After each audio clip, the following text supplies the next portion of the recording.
Hello and welcome to this video. I'm Marcus Hayes, and today you join me from the cockpit of Maud, my Mk1 Escort model. Maud has been taking a bit too much of my attention lately, although I am loving her new gearbox. So today I'm going to work on my other Escort, my ST170 Mk1. The Mk1 is getting very close to the point where I can actually fire it up for the first time since I fitted the ST170 engine to it. I have done a couple of little jobs to it since the last time you saw it, and I've bought a couple of other little bits for it, and I'll go into all that once I get to the garage. So could today be the day that I actually fire the Mk1 up? Who knows? We'll just have to wait and see. So I'll catch up with you when I get to the garage.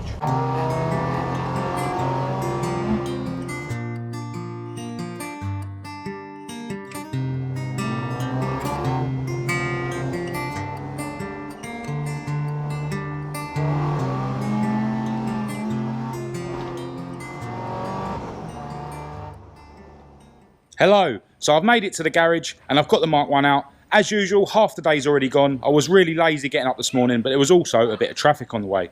We'll just see how much we can get done with the hours that are left though. I'm going to start off by showing you a couple of little jobs I've done since the last time you saw the Mk1. Okay, so Maud is lending the Mk1 some electricity. I tried to charge this battery up last night, but my battery charger is saying that the battery's faulty. But it has been dead for about 5 years. Right, so last time you saw this car on the channel, I was wiring up the power wires for my ME221 ECU. And I wasn't 100% sure whether the unit was actually powering up. It doesn't have any LEDs on it like the Nodis does, so it's hard to tell. I was able to hear my injectors clicking though, which was some indication that 12 volts was actually getting to the loom.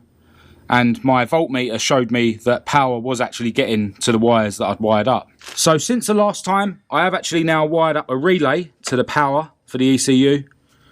And something I've done that's a bit silly is I've wired up a fuse holder and I've used a relay that already has a fuse built in. I think eventually I'm going to need to extend the wires for all my relays and maybe mount them on the kick panel all next to each other. But that's a job I can do another day. One thing I have noticed is that this earth strap is a little bit too short to screw onto the kick panel now that I've got the rest of the loom in the position that I want, so I'm going to need to extend that. So last time you saw me hook the ME221 up to my laptop and load up the software, which didn't seem to be recognising the ECU. Since then, I spoke to the guys at Motorsport Electronics who kindly sent me the driver settings by email, and now the ECU connects to the laptop no problem. So if I just load up the software,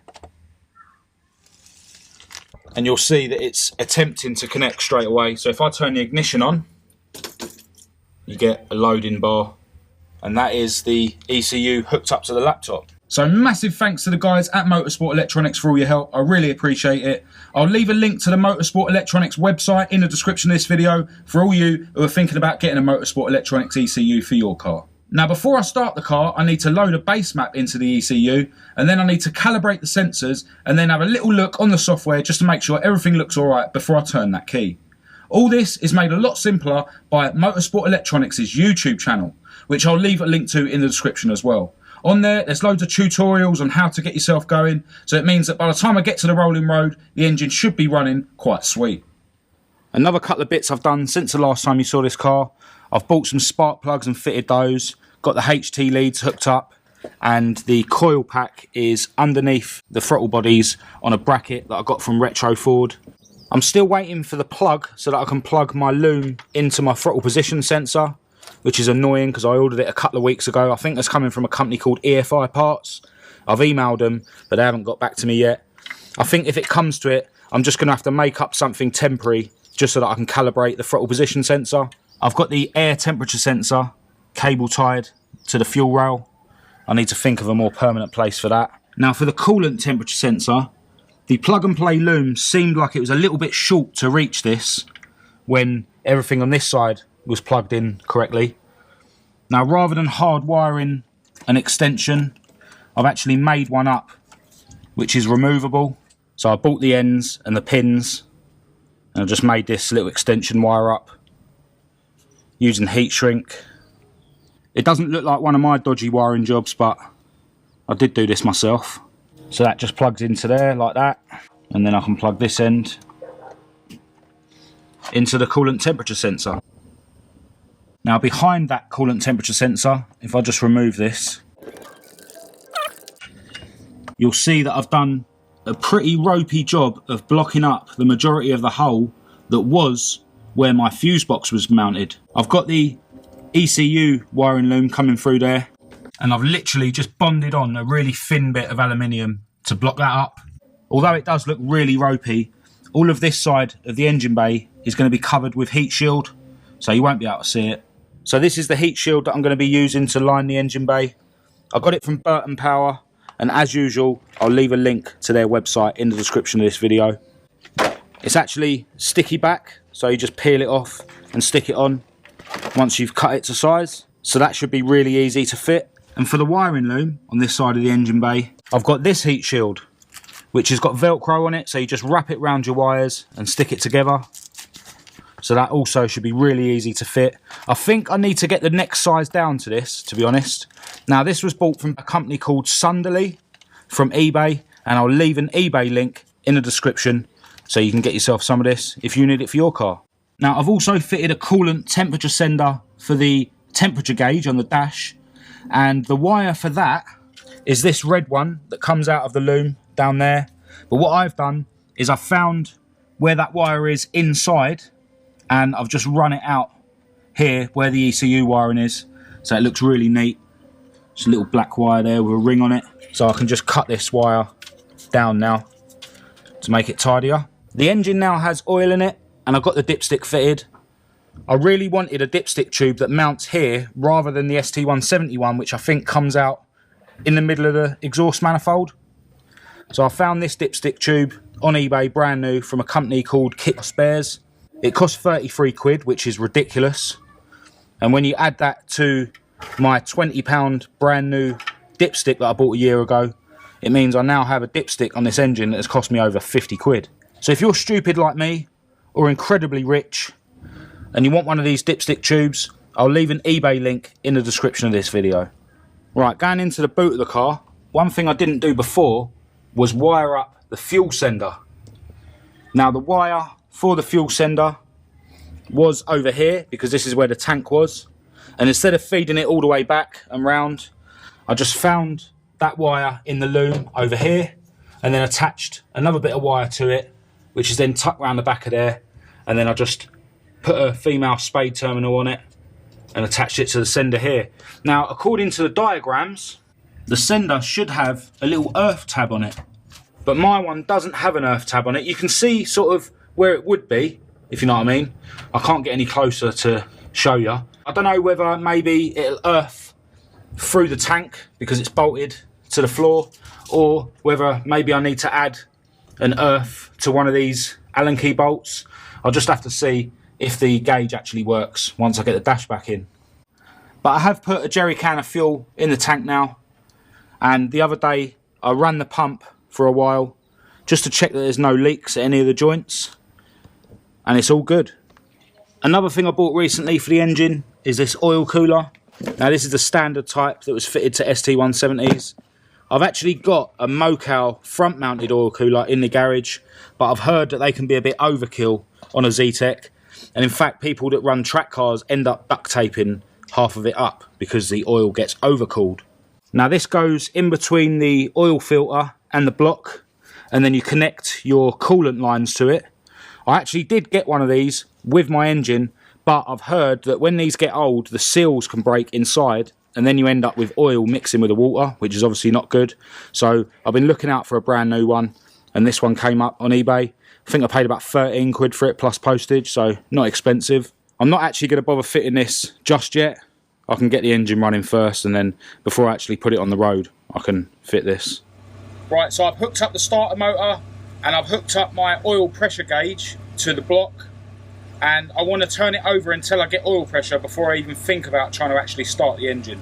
I've just got my oil pressure gauge leaning on the windscreen, and I've got my foot on the clutch because I haven't actually got any gearbox oil in the RX-8 gearbox yet.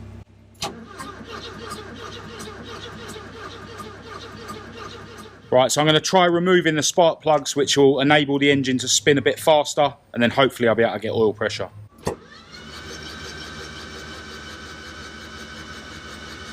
Right, so the oil pressure gauge needle moved a little bit.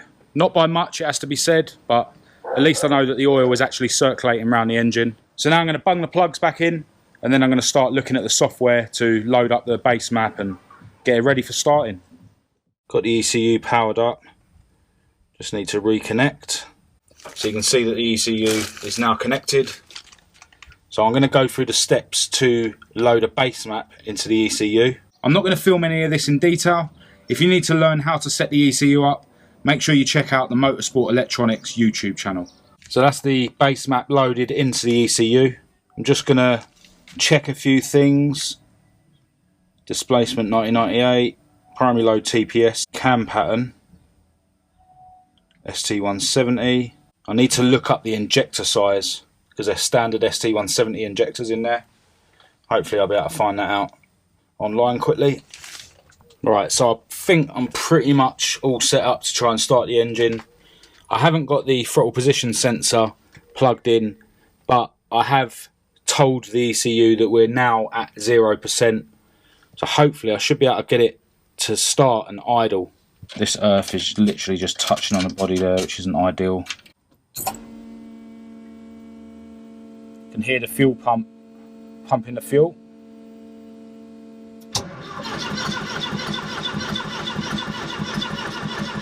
There is something about synchronising that I haven't done yet. Where was that? Right, so I've been messing around for quite a while now. I had another look at a couple of the tutorials on the Motorsport Electronics YouTube channel as well. I think the problem might be something to do with my cam and my crank sensor synchronising.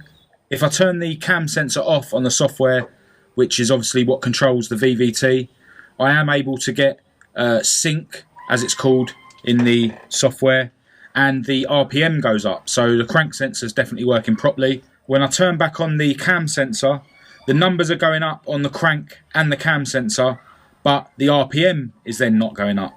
So I'll have to look into it. Maybe I need to change around a couple of the wires on the multi-plug for the cam sensor, but I am using a plug and play loom, so hopefully I haven't got to mess around like that, but we'll just have to see. Where I'm at now, both of the batteries that I've got for this really shit laptop that I use for tuning are now dead, so I'm not really going to be able to mess around anymore. So I'm going to crack on with some other stuff on the car. Before I leave the garage today, I think I'm going to line the engine bay with the heat shield. I'm going to start with this area at the back of the engine bay. I've already had a measure and I've folded the heat shield where I think I need to cut it, and then it'll just be a case of maybe cutting slits in it just to get it round this wiring, and I need to slide it down behind that brake pipe.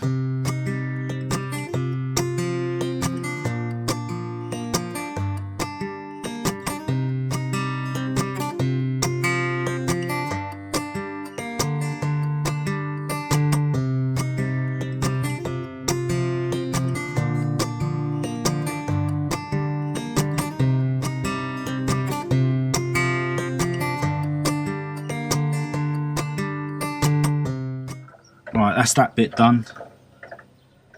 Bit of a nightmare trying to peel the backing off. Probably should have lined the engine bay before I put the engine in, but it is what it is. Doesn't look as good as I was hoping.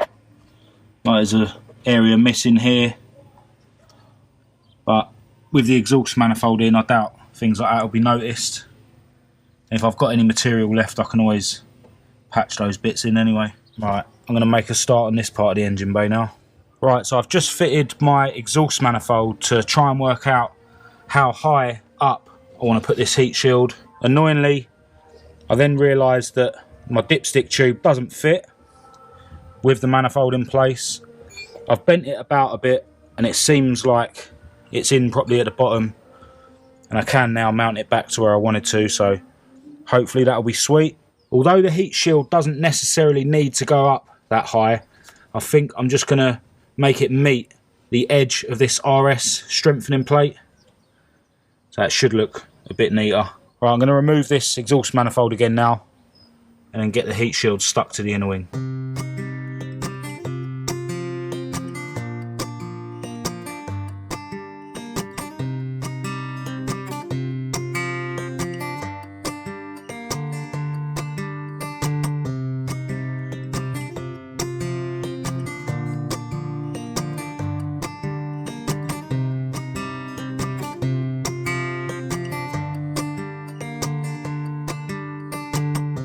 just need to plug the loom back in here. I'm probably going to buy another sheet of that and go a little bit lower, especially down there where the exhaust kicks under. But yeah, not too bad. Right, so obviously the next stage is to heat wrap the wiring. And I've just cut off a bit of the heat shield that I've already bought. And as you can see, that's a little bit too baggy. So I'm going to order the next size down. Although I might be able to use a little bit of this up the top here to wrap round both bits of wiring loom. Hello, it's now the next day and I'm back round the garage with a Mk1. I don't have any time at all to play with cars today, but I do have some unfinished business with this ST170 engine. So I thought I'd come round for a couple of hours and just try a few things. Now before I fire up the laptop, there's a couple of things I want to look at first.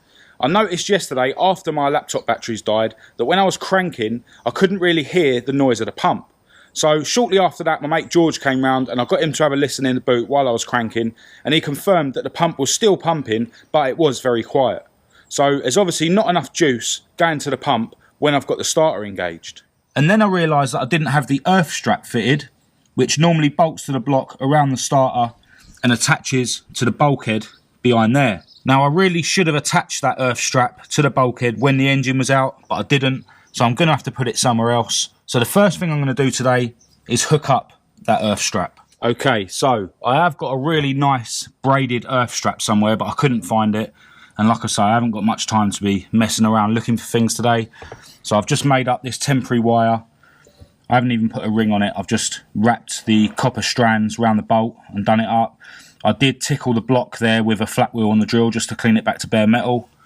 And I've attached that wire directly to the negative post of the battery. So hopefully now I should be able to clearly hear that the pump is still nice and loud when I'm cranking. It's quite hard to hear, to be honest. I need an assistant really, but I'm around here on my own. Now while we're on the subject of grounds, I mentioned that this was a little bit too short now, so I'm just going to quickly lengthen that and attach that to the kick panel. Right, so that's sort of sorted. I still need to solder the joints and heat up the heat shrink, but I can now at least screw it back to the kick panel. This heat shrink is way too big for this wire, but I only have two sizes of heat shrink and the other one's too small.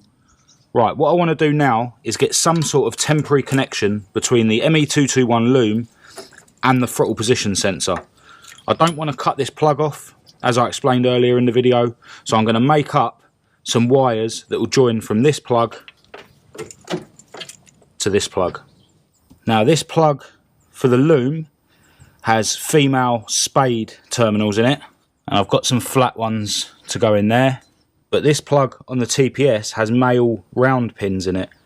Now I don't have any female round pins, but I do have some female square ones, which should hopefully grip on those round pins.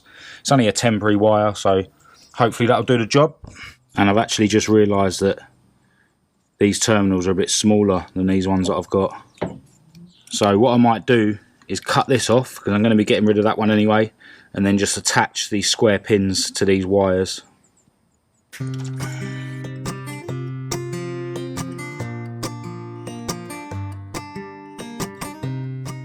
Right, so on these TPS wires, the pink one is the signal wire, the purple one is the 5-volt reference, and the black one is the ground. Now according to the tutorials on the Motorsport Electronics YouTube channel, the middle pin of these TPSs is usually the signal wire. So I'm going to attach that to the pink wire. Now obviously it's hard to say which one is the centre wire because they're just in a circle on this plug, but there is this plastic thing in between those two pins, so I'm going to call the one above that the middle wire. Now I'm going to assume that the black wire on this TPS plug is the earth, so I'm going to connect that to the black wire from the loom. Then that just leaves the blue wire from the TPS plug, which I assume is the 5-volt reference, so I'll attach that to the purple wire from the loom. Right, so now all that's wired up, I'm going to fire up the laptop and see if the TPS is actually working as it should. Right, so I'm all connected. I think what I'm going to do is download the base map again. So just start again. Low side driver 2, it's a VVT. And low side driver 2 is the black and blue wire. So the VVT is on low side 3, not low side 2. Let me change that. Sensor calibration. I don't know if you can see because of the glare, but the throttle position sensor now actually operates the table in the software. It's not accurate, so just need to sort that out. So now it's on 0% when I haven't got my foot on the accelerator, and then 100% when I put it all the way down. Okay, so the crank and the cam are synced. Seems like I'm not getting spark, to be honest. I didn't have the fuel pump on. Well, something's happening.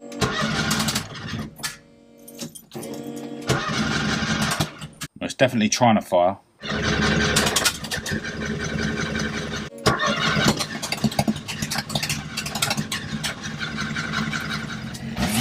Fred's here. Fred? Yeah, I got Fred turning it over for me now so I can see what's going on in the engine bay. Alright, go on.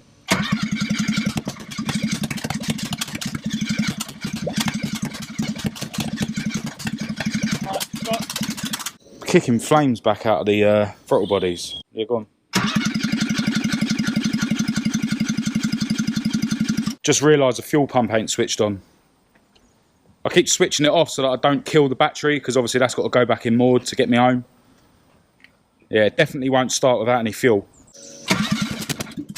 Fire.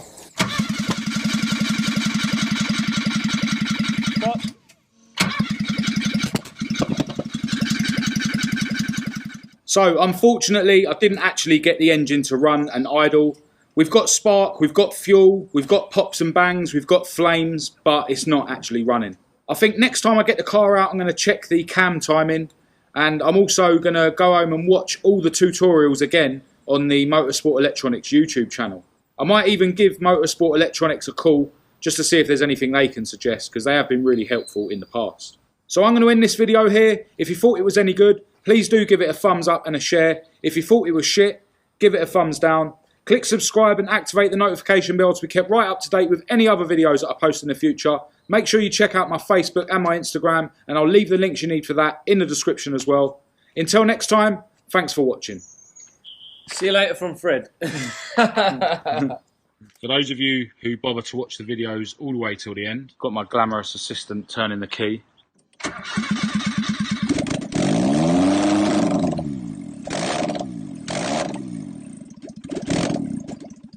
She now runs, sort of.